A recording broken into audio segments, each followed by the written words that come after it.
Hello, सर्वांना नमस्कार. Marathi share market या मराठी भाषेतील शेअर मार्केटच्या संबंधित असलेल्या यूट्यूब चॅनलमध्ये तुम्हा सर्वांचं परत एकदा स्वागत आहे.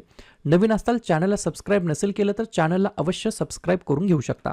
आज या ठिकाणी आपण कल्याण ज्वेलर्स या ज्वेलरी सेगमेंटमध्ये काम करणाऱ्या कंपनीबद्दल बोलणार आहोत. आज 9 जुलैला तुम्ही पाहिलं असेल तर सकाळी मॉर्निंग सेशनपासून क्लोजिंग सेशनपर्यंत या ठिकाणी कंटिन्युअसली या ठिकाणी अप राईड या ठिकाणी आपल्याला बघायला मिळालं आहे. या शेअरच्या प्राईसमध्ये जवळपास या ठिकाणी हायेस्ट 19% जास्त स्पाइक आपल्याला या कंपनीच्या शेअरमध्ये बघायला मिळालेला आहे.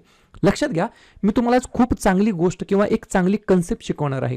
ही जी काही रॅली का आली याच्या मागचं कारण काय, ही जी काही रॅली का आली, अशा प्रकारच्या रॅल्या का येतात याच्या मागचं मी तुम्हाला कारण शिकवणार आहे आणि एखाद्या शेअरला ऑब्झर्व कसं करायचं हे देखील मी तुम्हाला या व्हिडिओच्या माध्यमातून शिकवणार आहे. तुम्हाला आठवतंय या ठिकाणी 11 मे 2026 म्हणजे याच वर्षामध्ये नरेंद्र मोदींनी या ठिकाणी एक स्पीच केलं होतं. काय म्हटले होते की बाबांनो, पुढच्या 1 वर्षापर्यंत या ठिकाणी जे काही ज्वेलरी आहे, गोल्ड आहे, ते तुम्ही खरेदी करू नका. बरोबर, असं जेव्हा त्यांनी स्पीचमध्ये सांगितलं होतं, नेक्स्ट डेला काय झालं होतं तर टायटन, कल्याण, सेन्को, स्काय गोल्ड अशा प्रकारचे जे काही ज्वेलरी स्टॉक आहे त्याच्यामध्ये 12% क्रॅश आपल्याला बघायला मिळाला होता. बरोबर, कशामुळे तर या ठिकाणी नरेंद्र मोदींनी सांगितले की सोनं खरेदी करू नका. त्याच्यामुळे काय झालं, मार्केटमध्ये पॅनिक सिच्युएशन क्रिएट झाली. परंतु त्यांनी का सांगितलं होतं हे ज्वेलरी खरेदी करू नका, तर तुम्हाला या ठिकाणी त्यांनी सांगितलं होतं जर इन्व्हेस्टमेंट पर्पजसाठी जर तुम्ही गोल्डमध्ये इन्व्हेस्ट करत असाल तर ते नका तुम्ही करू. पुढच्या 1 वर्षासाठी आपल्याला काय करायचं आहे तर फॉरेन एक्सचेंज जो काही आहे तो आपल्याला सेव्ह करायचा आहे. बरोबर, जर तुम्हाला खरंच इमर्जन्सी असेल, कोणाचं लग्न असेल किंवा एखादा समारंभ असेल आणि सोनं घेणं गरजेचंच आहे, त्या गरजेपुरतंच सोनं तुम्हाला खरेदी करायचं होतं. चक्क तुम्हाला सोनं खरेदीच करायचं नव्हतं असं काही नव्हतं. बरोबर का नाही, या ठिकाणी इन्व्हेस्टमेंट पर्पजसाठी सोनं खरेदी करू नका फॉर द नेक्स्ट इयर असं सांगण्यात आलं होतं, टू सेव्ह फॉरेन एक्सचेंज. बरोबर, त्याच्यानंतर काय झालं पहा, कधी तर आता 2 दिवसापूर्वी काय झालं होतं तर कल्याण ज्वेलर्सनं काय केलेलं होतं, एक बिझनेस अपडेट दिला होता की बाबा आमचा असा रिझल्ट लागेल किंवा आमच्या रिझल्टमध्ये अशा गोष्टी तुम्हाला बघायला मिळतील. या बिझनेस अपडेटमुळे काय झालं तर शेअरमध्ये 9% क्रॅश आपल्याला बघायला मिळालं. बरोबर, तब्बल 9% जास्त क्रॅश बघायला मिळालेलं. अगदी आता परवा दिवशीची गोष्ट आहे. आणि आज काय झालं लगेच तर आज लगेच या ठिकाणी जवळपास 18%, 19% या ठिकाणी रॅली आपल्याला बघायला मिळाली आहे कल्याण ज्वेलर्समध्ये. मग या गोष्टी का होतात, कशामुळे होतात, म्हणून मी तुम्हाला दरवेळेस सांगतो की तुम्ही या ठिकाणी ॲज अ ट्रेडरच्या दृष्टिकोनातून शेअर मार्केटला कधीच बघितलं नाही पाहिजे. तुम्ही लॉंग टर्मचा व्हिजन घेऊन शेअर मार्केटमध्ये काम केलं पाहिजे. बरोबर, लक्षात घ्या, काही स्टेटमेंटमुळे, काही न्यूजमुळे शेअरमध्ये तात्पुरतं या ठिकाणी अप डाऊन मुवमेंट येऊ शकते. परंतु शेअरमध्ये जो काही बिझनेस आहे, शेअरच्या मागे जो काही बिझनेस वर्क होतो त्याच्यावरती तुम्ही लक्ष केंद्रित केलं पाहिजे की हा बिझनेस या ठिकाणी येणाऱ्या डिकेड्सपर्यंत सस्टेनेबल आहे का, तेव्हाच त्या कंपन्यांमध्ये आपण गुंतवलं पाहिजे. लक्षात घ्या, कल्याण ज्वेलर्स आणि त्यांचा जो काही फर्स्ट डिजिटली या ठिकाणी ब्रँड त्यांनी सुरू केला आहे कॅन्डेर, या दोघांच्या बिझनेस अपडेटमुळे या ठिकाणी आज आपल्याला या ठिकाणी जवळपास 20% या ठिकाणी रॅली बघायला मिळालेली आहे.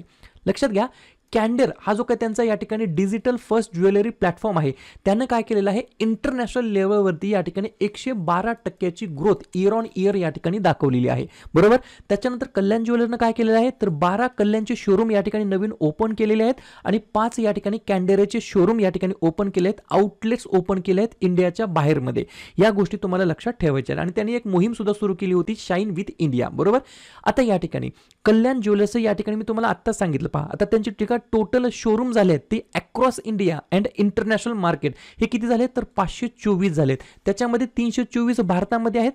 कल्याण मिडल ईस्टमध्ये 38 या ठिकाणी शोरूम आहेत, USA मध्ये 2 आहेत, UK मध्ये 1 आहे आणि कॅन्डेरेचे टोटल या ठिकाणी वर्ल्ड वाईड 129 शोरूम आहेत.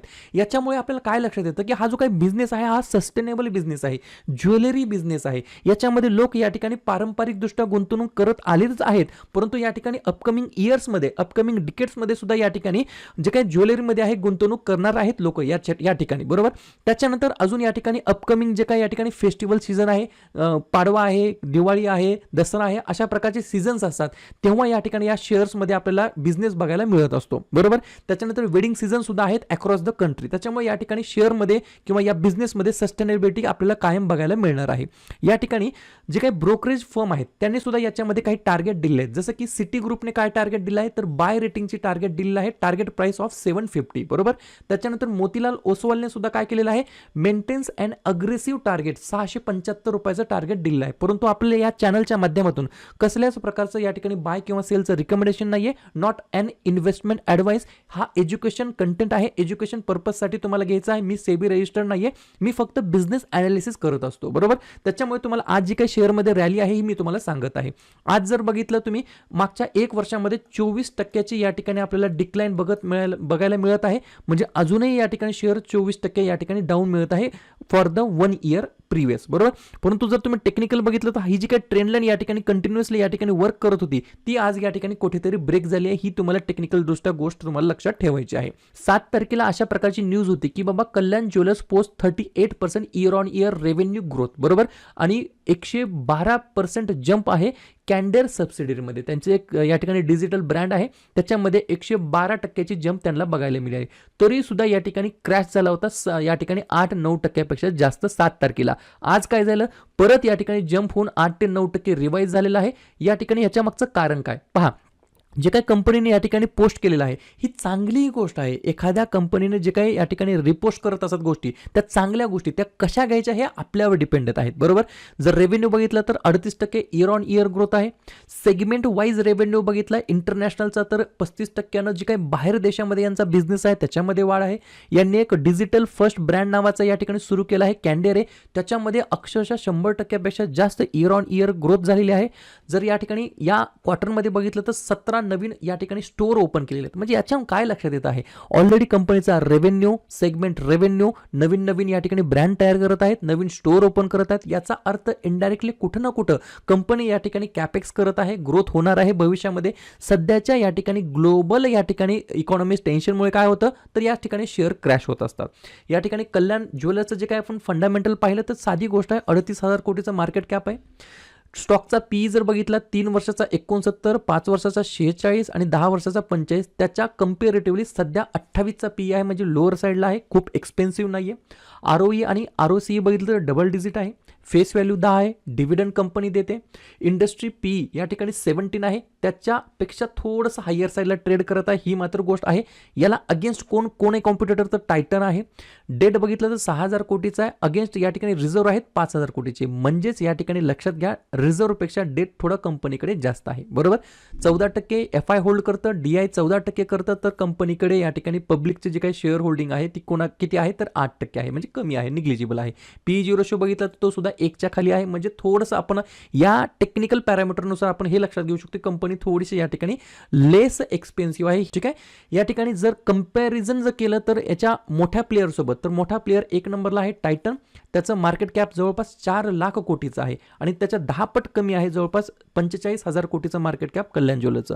परंतु 3 वर्षाचा जो काही सेल्स प्रॉफिट ग्रोथ आहे तो बघितलं तर कल्याण ज्वेलर्सचा आपल्याला बीट बघायला मिळत आहे टायटनला. 5 वर्षात सुद्धा सेल्स ग्रोथ जर बघितला तर या ठिकाणी जो काही सेल्स ग्रोथ आहे 5 वर्षात तो 33% आहे कल्याणचा. परंतु प्रॉफिट ग्रोथ आहे 5 वर्षाचा 195, कितीतरी पटीने या ठिकाणी प्रॉफिट ग्रोथ जास्त आहे. म्हणजे एखादी गोष्ट तुम्ही या ठिकाणी 33 रुपयाला विकतायत आणि त्याच्यावर 195 रुपये नफा कमवतायत, एवढं या ठिकाणी स्ट्रॉंग बिझनेस आहे या ठिकाणी ज्वेलरी सेक्शनमध्ये कल्याण ज्वेलर्सचा. क्लिअर. या ठिकाणी मी एवढंच सांगेल, तुम्ही फक्त बिझनेसवरती या ठिकाणी लक्ष केंद्रित केलं पाहिजे. बिझनेस बघितला पाहिजे की बाबा हे जे काही कल्याण ज्वेलर्सचे स्टोअर्स आहेत, बरोबर का नाही, हे स्टोअर्स या ठिकाणी चलतील का, येणाऱ्या अपकमिंग इयर्समध्ये हे स्टोअर्स राहतील का, याच्यामध्ये आपण आपले पावलं टाकताल का, असा विचार तुम्ही केला पाहिजे या अशा प्रकारच्या शेअर्समध्ये बिझनेस जेव्हा तुम्ही बघत असतात. क्लिअर. शेवटी व्हिडिओ आवडला असेल तर नक्की व्हिडिओला लाईक करा. अशा वेगवेगळ्या प्रकारच्या व्हिडिओजवरती तुम्हाला जर या ठिकाणी कंटेंट बघायचा असेल तर नक्कीच चॅनलला सबस्क्राईब करायला बिलकुल विसरू नका, ठीक आहे.